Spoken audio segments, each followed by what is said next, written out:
d'un sujet qui est essentiel parce que nous sommes cette semaine de l'autisme, nous sommes ici dans un hôpital qui a vraiment un service absolument exemplaire en la matière et demain le Premier ministre annoncera donc la stratégie nationale justement sur l'autisme qui a été construite avec l'ensemble des familles, des acteurs, des patients depuis le mois de juillet dernier dans le cadre d'une concertation qui a été pilotée par la secrétaire d'État. Pour moi, c'est une cause essentielle et j'avais mis d'ailleurs durant la campagne l'ensemble des situations de handicap. Votre débat avec Marine Le Pen. Exactement, dans les sujets les plus importants. L'autisme, c'est un sujet essentiel, d'abord parce que ce sont pour beaucoup de familles des vies qui sont profondément bouleversées. C'est un vrai défi en termes de diagnostic et de capacité justement à identifier les troubles, parce qu'ils sont extrêmement variés. Il y a des autismes, il n'y en a pas qu'une forme. Et ensuite parce que, et nous en parlions à l'instant avec le chef de service et la ministre des Solidarités et de la Santé, il y a de plus en plus d'enfants et d'adultes qui sont touchés et diagnostiqués. Et donc on voit que c'est une pathologie, une série de pathologies, dont ce qu'on appelle la prévalence, la probabilité qu'elle apparaisse, est de plus en plus importante. Le cœur de ce que nous voulons faire, c'est d'abord de renforcer nos investissements en matière de recherche. Le Premier ministre détaillera demain les mesures en la matière. Nous avons d'ailleurs vu quelques recherches qui sont en cours sur ce sujet. Il est très important de regarder toutes les formes de recherche qui aident à mieux diagnostiquer, à mieux comprendre les différents troubles et de pouvoir justement mieux les identifier, les facteurs génétiques, les facteurs cliniques, les facteurs d'environnement, les facteurs neurologiques, etc. Ensuite, la deuxième chose qui est très importante, c'est d'avoir un diagnostic le plus tôt possible. Ici, nous étions dans une unité pédiatrique. Ce que nous allons généraliser, c'est d'abord, comme c'est remarquablement fait ici, de pouvoir former tous les professionnels, les pédiatres, les médecins en PMI, pour pouvoir, soit au bout des 8 jours, au 9e mois ou au 24e mois, lorsqu'il y a des consultations régulières prévues pour les enfants, d'avoir le réflexe de vérifier le minimum, en tout cas de pouvoir alerter sur la possibilité d'avoir justement un trouble de type autistique. Et ensuite de ramener vers des plateformes que nous allons développer partout sur le territoire, sur le mode de celle qui est faite ici, et qui permettront d'avoir des unités avec des professionnels qui permettront de faire le diagnostic le plus tôt possible. Plus on fait tôt le diagnostic, mieux on peut traiter l'enfant, plus on peut lui aider à rattraper une part de son retard et à avoir une vie la plus normale possible. Et nous allons aussi prendre les dispositions afin qu'à partir du 1er janvier 2019, il y ait un forfait de remboursement pour les parents. Que les parents soient remboursés lorsqu'ils font justement ces dépistages, ces tests, parce qu'il faut pouvoir les accompagner et que le reste à charge soit le plus réduit possible, voire nul, pour qu'on puisse très tôt diagnostiquer et accompagner. Nous allons aussi favoriser des pratiques comme celles qui sont faites ici, qui sont très exigeantes, mais qui permettent justement d'accompagner l'enfant tout au long justement de ce rattrapage. Ensuite, c'est de permettre justement aux enfants d'avoir une scolarité normale.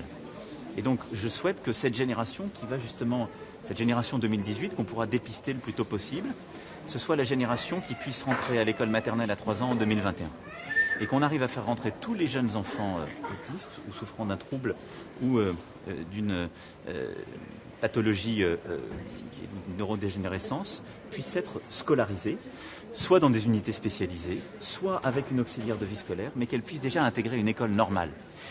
Et au cœur de cette stratégie, il y a pour la maternelle, le primaire, le collège, le lycée, et ensuite le supérieur, cette volonté, et bien là aussi d'aller former les enseignants, mais d'investir pour qu'on puisse tout faire pour que nos enfants, quand ils ont un trouble de ce type, puissent avoir une vie normale. C'est cette école inclusive que nous voulons, qui est une clé là aussi pour rattraper les cas. Et c'est la même chose que nous voulons pour le marché du travail. Là aussi, le Premier ministre y reviendra demain.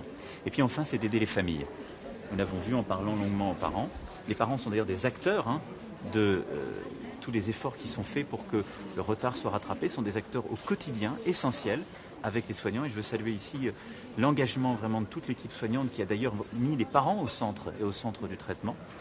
Eh bien, c'est de permettre aussi d'accompagner les parents avec des innovations pour les aider à poursuivre une activité professionnelle ou à en retrouver une lorsqu'ils ont dû arrêter pour accompagner l'enfant. Permettre aussi de développer les plateformes de répit, c'est-à-dire d'organiser les choses pour que les parents, vous l'avez vu en accompagnant, c'est très exigeant d'avoir un jeune enfant autiste, qui puisse avoir du temps dans la semaine pour être un peu pour eux ou pour les autres enfants, parce que ça peut venir bousculer toute une famille, et placer auprès d'un professionnel dans des centres de répit que nous allons continuer à développer le jeune enfant qui souffre d'autisme. Alors ça fait partie de ce parcours d'inclusion, c'est-à-dire de permettre justement, et ça on le fera d'autant plus facilement qu'on l'a fait dès le plus jeune âge. Si vous voulez, moi je ne veux plus, quelle que soit d'ailleurs la situation de handicap, qu'il y ait des jeunes ou moins jeunes sans solution. Mais plus vite on la fait rentrer à l'école, plus facile sera l'accès ensuite à un marché du travail, même adapté. Et donc ce qu'on veut faire pour les jeunes adultes, c'est leur permettre d'aller soit vers le travail adapté, soit vers le travail normal avec un accompagnement, et là aussi d'avoir des mécanismes d'accompagnement, c'est ce que nous allons aussi financer dans la stratégie. Et avec quel financement ? Alors le financement est prévu dans le plan, il permettra en plus de ce qui est fait d'avoir environ 300 millions d'euros qui sont prévus. Il est évident que ça peut même aller plus loin, parce que quand on regarde les diagnostics, il faudra peut-être faire davantage, mais moi j'insiste sur un point, c'est que tout ce dont on parle, c'est un investissement. C'est-à-dire, ça vous coûte au début d'aller financer un diagnostic, mais c'est assez modique. Mais vous allez économiser énormément d'argent si vous arrivez à inscrire très tôt un jeune enfant de 2 ans dans un programme qui permettra, par cet éveil, ensuite de se scolariser normalement. Et de faire que cet enfant soit ne sera pas dans une solution intenable socialement, qui est d'être sans solution chez lui, soit devra aller en IME, ce qui est beaucoup plus cher que d'être à l'école avec une auxiliaire de vie scolaire. Et donc, il ne faut pas qu'on raisonne simplement de manière statique. Plus on investit, plus on a ce programme qui permet... Quel est le cœur de ce que nous allons proposer ? C'est la prévention, le diagnostic précoce et l'inclusion. C'est ça les 3 mots-clés. Et plus on arrive à diagnostiquer précocement, à inclure dès le début de l'âge de la vie, plus on rattrape. Parce que ça n'est pas vrai qu'un jeune enfant, et je le dis pour tous les parents, c'est toujours difficile quand on a un diagnostic de la sorte, et on l'a vu tout à l'heure avec beaucoup d'émotion chez une maman. Mais il n'y a pas de fatalité, il n'y a pas un état dans lequel on est enfermé à vie. Il y a des progrès formidables qui sont faits. Plus c'est diagnostiqué tôt, mieux c'est suivi, plus la vie s'améliorera pour la personne qui souffre de ces troubles, pour sa famille, et plus aussi le coût pour la société diminuera. Et donc le financement, c'est celui qu'on met au début. Et peut-être faudra-t-il d'ailleurs aller plus loin. Et moi j'y suis prêt, c'est un objectif de résultat que je veux nous donner. Mais plus on va réduire l'argent qu'on met pour réouvrir des places d'IME. Moi je pense que... Mais pourquoi on ouvre des places d'IME ? On va placer des enfants, en effet, autistes ou en situation de handicap en Belgique. Parce qu'il n'y a pas assez de place en France. Mais parce qu'on met trop d'enfants qui pourraient être à l'école ou dans un milieu normal en étant un peu accompagnés dans des centres. Ce qui n'est pas bon, même pour eux. Et donc, tout ce qu'il faut faire, cette stratégie d'inclusion, consiste à mettre de plus en plus d'enfants dans l'école normale, de les sortir des IME, de mettre les pathologies les plus lourdes dans les IME. Et donc, c'est un coût qu'on réduit aussi. Qu'est-ce qui explique le retard de la France en matière de prise en charge de l'autisme ? Écoutez, je pense que d'abord, le professeur répondrait infiniment mieux que moi à tout cela. D'abord, il y a des pays, on n'est pas en retard sur tous les pays, on est en retard par rapport aux pays qui sont les plus en avance. Parce que ce sont des pays où d'abord il y a eu des innovations qui ont été faites, on en parlait pour la méthode Denver sur justement l'accompagnement de l'autisme, parce que quand on regarde les pays qui sont souvent en avance, ce sont ceux qui ont été les plus expérimentaux sur les méthodes pédagogiques, le décloisonnement de la clinique et de la pédagogie. Parce que nous avons eu en France pendant très longtemps des querelles de chapelle sur, par exemple, si on parle de l'autisme, le suivi de l'autisme, pour savoir si ça relevait de la psychiatrie, de troubles neurologiques, si c'était un handicap ou pas. Et donc on a mis du temps aussi à accepter que l'autisme sorte de l'hôpital et de la simple approche clinique. Or on l'a vu parfaitement aujourd'hui, les méthodes qui sont ici suivies, ce sont des méthodes où il y a un diagnostic précoce, mais où vous avez des médecins, des pédiatres, des pédopsychiatres, de la neuropédiatrie, évidemment des pédiatres et tous les métiers de la pédiatrie, mais vous avez aussi des orthophonistes, des éducatrices, des puéricultrices, des enseignants, des psychologues. Et donc c'est un univers qui est aussi hors du médical. Et donc c'est un programme qui est médical, médico-social et éducatif, où la place dans la famille est pensée aussi. On a des professionnels de santé qui vont dans la famille, où on pense le suivi en milieu ouvert. Et donc ce qui est très important, c'est qu'on a décloisonné les choses. La France, c'est un pays formidable en termes de santé et de recherche de santé, mais où parfois sur certaines pathologies on a pu prendre du retard, soit parce qu'il y a eu des querelles, soit parce qu'aussi on a parfois cloisonné les choses. Et typiquement le suivi et le traitement de l'autisme impose, comme on l'a parfaitement vu ici, de savoir décloisonner, d'être plus expérimentaux, d'avoir des réflexes qui sont parfois moins français et qu'on a plus vu se développer ou au Canada ou en Finlande ou dans certains pays scandinaves.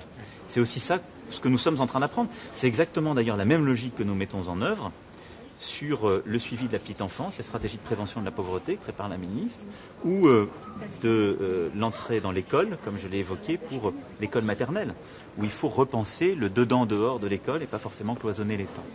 Monsieur le Président, il y avait des manifestants qui étaient à proximité de l'hôpital, vous avez été interpellé ici. Est-ce que c'est le signe d'un climat social tendu en France? Écoutez, il y a toujours des inquiétudes parfaitement légitimes. Moi, je veux distinguer les sujets avec, je crois, à la fois l'esprit de considération et d'efficacité. Il y a aujourd'hui des sujets sur lesquels le gouvernement a fait des annonces qui font l'objet de réactions, de protestations qui sont totalement légitimes, qui supposent un travail, des explications continues de la part du gouvernement quant au changement et à son sens, et qui vont continuer à vivre leur vie, qui ne doivent pas empêcher pour autant le gouvernement de gouverner, de continuer à prendre des décisions et de faire des choses importantes pour des millions de nos concitoyens comme ce que nous sommes en train de faire. Il y a ensuite des sujets bien particuliers. Nous évoquions avec plusieurs professionnels ici où j'ai reçu un accueil absolument formidable de la situation de l'hôpital. La ministre et le Premier ministre, il y a quelques mois, ont lancé un exercice de concertation, ces états généraux de l'hôpital. D'ici à l'été, il y aura un point de rendez-vous dans le cadre duquel je m'exprimerai et nous allons prendre des décisions, nous savons, très importantes, attendues et nécessaires. L'ensemble des personnels soignants dans les hôpitaux, comme d'ailleurs dans les EHPAD, vivent dans des situations aujourd'hui de stress très difficiles. Il y a des situations qui sont très différentes selon les lieux, selon l'organisation qui est retenue. Il est sûr que quand on a des grands centres avec des services d'urgence qui sont sous forte pression, c'est très différent. On était la semaine dernière à l'Institut Curie qui fait un travail formidable sur le cancer. C'est pas du tout la même atmosphère parce qu'il n'y a pas d'accueil d'urgence et de pression. Donc il ne faut pas tout généraliser. On a des centres qui ont des situations difficiles parce qu'il y a une forte pression, parce qu'il y a un quotidien difficile, qu'il y a beaucoup d'attentes. Et donc nous déciderons des investissements nécessaires parce que la puissance publique sera derrière son système de santé. Parce que le système de santé français, c'est à la fois celui qui forme, qui fait la recherche et qui traite. C'est notre force et je veux la maintenir. Mais ça impose aussi de savoir se réorganiser. Et c'est ce que j'expliquais à l'instant, c'est pas qu'une question de moyens. La tarification à l'activité a montré ses limites, nous souhaitons l'abandonner. On souhaite aller aussi vers un hôpital, un système de santé qui prévienne mieux. Et donc on accepte de faire des investissements aussi, mais on pense peut-être davantage le parcours de soins que simplement l'acte de soins. Je crois que ce qu'on fait aujourd'hui le montre formidablement. Si on veut d'ailleurs récompenser les professionnels eux-mêmes, le temps qu'ils passent, c'est pas l'acte qui compte, c'est le parcours de soins, c'est comment on va faire progresser ou éviter le pire pour tel ou tel patient. Et donc c'est tout ça qu'on doit repenser, on doit l'investir. Il y a des situations critiques auxquelles nous répondrons. Et donc je veux simplement dire au personnel d'EHPAD, d'hôpitaux et plus largement à toutes celles et ceux qui sont dans ces métiers du soin que nous serons au rendez-vous parce que ce sont des sujets essentiels pour notre société. Et donc nous ferons ce que nous devons faire. Qu'est-ce que vous dites aux cheminots et aux étudiants qui étaient là? Ça, je l'évoquerai par ailleurs, mais ça, vous avez compris que ça n'a pas grand-chose à voir avec le sujet, et que c'est très différent.